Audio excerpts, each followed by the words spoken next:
आप सभी को बहुत स्वागत है आपका हमारे YouTube चैनल पर। और आज मैं एक प्रैक्टिस चार्ट आपके सामने लेके आई हूँ। काफी दिन हो गए थे, मेरी कोई प्रैक्टिस का चार्ट नहीं आया था। तो मैंने सोचा कि चलो आज थोड़ी सी प्रैक्टिस कर लेते हैं, है ना। क्योंकि क्लासेस में प्रैक्टिस के सेशंस चलते रहते हैं, मैं कई बार उसकी रिकॉर्डिंग्स डाल देती हूँ। तो आप लोगों को काफी उससे हेल्प मिल जाती होगी। और क्लासेस में जो चार्ट होते हैं वो होते भी सारे स्टूडेंट्स के ही हैं। तो ऐसा सच कोई ये नहीं है कि प्री प्लान्ड कोई चार्ट रहता है, और प्री प्लान्ड कोई भी चार्ट हमारे क्लासेस में नहीं चलता। कोई भी सेलिब्रिटी का चार्ट नहीं चलता, कोई भी हमारे चार्ट नहीं चलते, सब आप लोगों के चार्ट होते हैं। चलिए अब अपने विषय पर आते हैं। आपके सामने एक चार्ट है।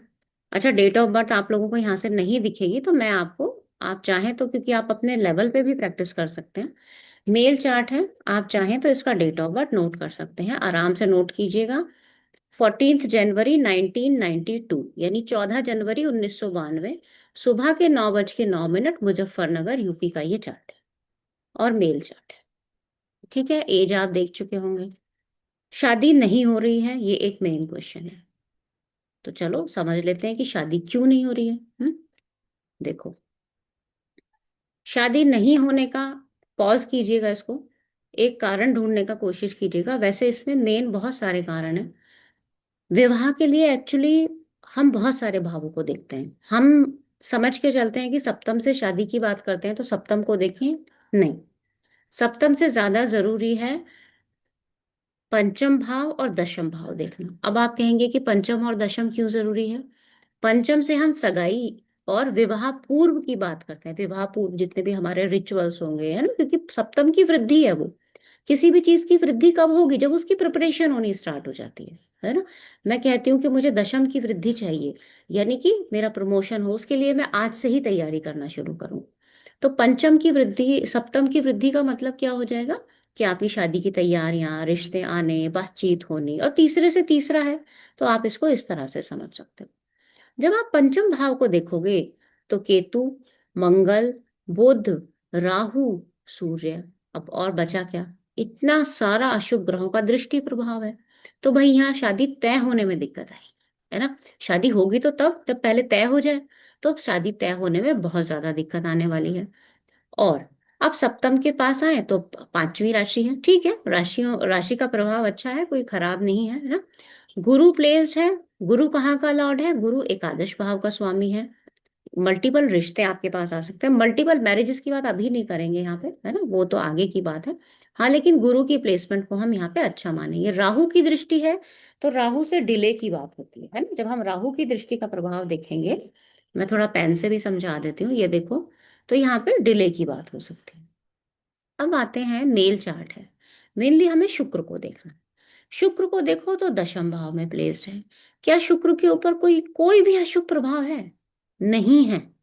शुक्र से दूसरे में और शुक्र से अष्टम में अशुभ ग्रह है। देखो, अब ये ना एक थोड़ा सा हमें ना थोड़ा सा चेंज करना पड़ेगा अपना पर्सपेक्टिव ज्योतिष को देखने का, समझने। हमने पंचम भाव देख लिया, ठीक है। हम दशाएं भी देख लेंगे, वो भी ठीक है।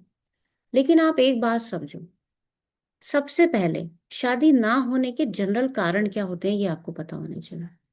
और अगर मैं इनकी बात करूं तो इनके साथ सबसे बड़ी जो प्रॉब्लम है वो है इनका करियर। क्योंकि ये कुछ करते नहीं है, करते थे नौकरी छोड़ के आ गए, है ना। अब जब आप एक बार जॉब छोड़ देते हो तो आपको मिलनी मुश्किल हो जाती है। अब यहाँ पे 92 बॉर्न है। सबसे पहले तो पढ़ाई कैसी रही भाई, नौकरी तो किसके बेस पे मिलेगी, आपके अंदर टैलेंट क्या है, पढ़ाई कैसी है आपकी, है ना। अब लगन देखो, स्थिर लगन है, यानी जिद्दी स्वभाव हो सकता है। लग्नेश खुद 12वें में चला गया, और लग्नेश अस्त है। अस्त ग्रह का बहुत ज्यादा प्रभाव आएगा, इसका ध्यान दीजिएगा। मैंने बुक में ज्योतिष के सटीक फलित सूत्र सेकंड एडिशन आ चुका है, आप खरीद लीजिए। स्टेप बाय स्टेप मैंने बिहेवियर सबसे पहले बताया, उसमें देखना, और पूरा कंप्लीट बिहेवियर बताया स्टेप बाय स्टेप। लगन पत्रिका के 1 से लेके 12 भाव तक आपका बिहेवियर पता चलता है, ना कि सिर्फ लग्न और चंद्र राशि से। तो ये आप लोगों को समझना पड़ेगा, अदरवाइज आपके प्रोडिक्शंस में दिक्कत हो सकती है ना। तो सबसे पहले हम ना किसी क्लाइंट का बिहेवियर देखें। माइंडसेट तो देखो, वो काम करना चाहता है नहीं करना चाहता, वो शादी करना भी चाहता है या नहीं करना चाहता। तो यहाँ बिहेवियर में क्या प्रॉब्लम है। ऐसा नहीं है कि शनि जिसका 12वें में अस्त है वो काम नहीं करेगा, बिल्कुल करेगा। लेकिन यहाँ जो प्रभाव बना है ना, वो ये बना है कि नौकरी मेरे पसंद की मिलेगी तो करेंगे, नहीं तो नहीं करेंगे। अब पसंद की क्यों? शुक्र बैठा हुआ है यहाँ पे। आरामदायक नौकरी चाहिए, मेहनत हमें करनी नहीं है बहुत ज्यादा। अब आपको मेहनत भी नहीं करनी, पढ़े लिखे भी आप ज्यादा नहीं हो, और अपने पसंद की नौकरी भी करनी है, गांव में भी नहीं रहना है, शारीरिक मेहनत वाला काम खेती हम करेंगे नहीं, तो हम करेंगे क्या? है ना। और न्यूमेरोलॉजी वाइज देखें हम तो 14 जनवरी बहुत अच्छा दिखता है न्यूमेरोलॉजी से। 14 जनवरी 1992, 5 नंबर, यानी कि इनका माइंडसेट ऐसा है, जिस भी काम को करते हैं 10-15 दिन से ज्यादा नहीं कर पाते। क्यों नहीं कर पाते? पैसा मिल रहा है तो करेंगे, एक बार को लगा कि अरे इसमें तो बड़ी मेहनत है, पैसा वैसा तो है नहीं, छोड़ो इस काम को। तो ये आपके माइंडसेट को बताता है। अब आपका माइंडसेट ही ऐसा हो जाएगा तो इसका मतलब आपको हर काम करने में दिक्कत आएगी। और दशा किसकी है? चंद्रमा की। चंद्रमा की दशा को आप कैसे समझोगे भाई? इस एज में मेन फोकस आपका क्या होना चाहिए? करियर। और घर वाले शादी के पीछे पड़े हैं, ठीक है। तो करियर और शादी, हम दो हाउस ले लेते हैं। करियर हाउस से महादशानाथ कहाँ है? छठे में। महादशानाथ रिजल्ट नहीं करेगा। बहुत ध्यान से सुन लीजिएगा। महादशानाथ सिर्फ एक ऑरा क्रिएट करेगा। ऑरा कैसा क्रिएट किया? चंद्रमा कहाँ है? यानी कर्म का जो संघर्ष है वहां मूवमेंट आ गया।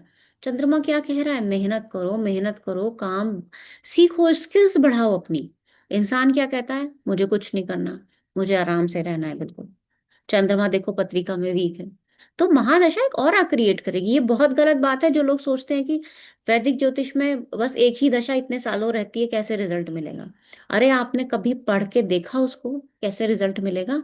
नहीं समझ में आता तो आप यहाँ आ सकते हैं और पढ़ सकते हैं बिल्कुल आराम से। तो चंद्रमा जो है महादशानाथ है, वो अंतर या प्रत्यंतर दशानाथ नहीं है। अंतर और प्रत्यंतर कब क्यों के जवाब देगा।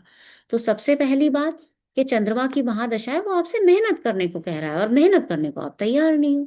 तो करियर की बात तो भूल जाओ जब आप मेहनत नहीं कर रहे हो। अब आती है शादी की बात। करियर जब तक सेट नहीं होगा, आजकल कोई शादी नहीं करता, पहला पॉइंट। और जैसी लड़की इनको चाहिए, इनको लड़की भी अच्छी चाहिए, सुंदर हो, पढ़ी लिखी हो, काम करती हो। कैसे? जब आप काम नहीं करेंगे तो बहुत कम, बहुत रेयर होता है ऐसा कि आपको कोई ऐसी लड़की मिले। बहुत ही किस्मत वाली बात है कि आपको कोई मिले, है ना। चलो, अब जो दशाएं मिलेंगी चंद्रमा में, जो दशाएं मिलेंगी, ये देखो अभी जो वर्तमान में चल रही है चंद्रमा में केतु, कोई मतलब ही नहीं है शादी स्टार्ट होने का, शादी का। चंद्रमा में केतु और जाने वाला है। चंद्रमा शुक्र 6-8 एक्सिस है, बिल्कुल यहाँ पे शादी की बात चलेगी। क्योंकि गुरु का ट्रांजिट कर्क राशि से होगा, और दृष्टि कहाँ जाएगी? लग्न पत्रिका के सप्तम लग्न पत्रिका के भाग्येश, चतुर्थेश, और साथ में ये विवाह के कारक भी। ठीक है। लेकिन बड़ी मुश्किलों से ये शादी हुई तो तय हुई, नहीं तो कोई यहाँ पे फिक्स नहीं है कि यहाँ पे शादी हो जाएगी। क्यों नहीं फिक्स हम कह रहे हैं? क्योंकि पत्रिका का प्रभाव बड़ा कमजोर बना हुआ है विवाह को लेके, है ना। और इसके बाद जैसे ही चंद्रमा में सूर्य आएगा, यहाँ पे विवाह की कोई संभावना नहीं है। मंगल आएगा, अब आप देखें तो दूर दूर तक यहाँ पे विवाह की संभावनाएं जो है बहुत कम दिखती हैं, बहुत कम दिखती हैं इस चार्ट में। ऐसा नहीं है कि नहीं होगी, शादी होगी। सप्तम में गुरु बैठे हुए हैं, है ना। तो शादी होगी, बिल्कुल होगी, और सप्तमेश के ऊपर गुरु की दृष्टि है। लेकिन आप देखो बाकी प्रभाव कैसा है। अब जब इनका मेरे पास क्वेश्चन आया कि लड़के का काम कब शुरू होगा, तो मैंने इनको बोला कि उसको बोलो छोटे छोटे कुछ कोर्सेज करे। अगर वो बड़ी मेहनत से कुछ नहीं करना पड़ना चाहता है तो उसको बोलो छोटे छोटे, आजकल तो बहुत सारी चीजें हैं घर बैठे सीखने के लिए, ऑनलाइन कम खर्चे में, वो सीखे। क्यों सीखे? क्योंकि आगे जो उसकी दशा आएगी, अभी तो चंद्रमा चल रही है, मंगल की दशा आएगी। मंगल दशमेश होके एकादश में है, धनु राशि में।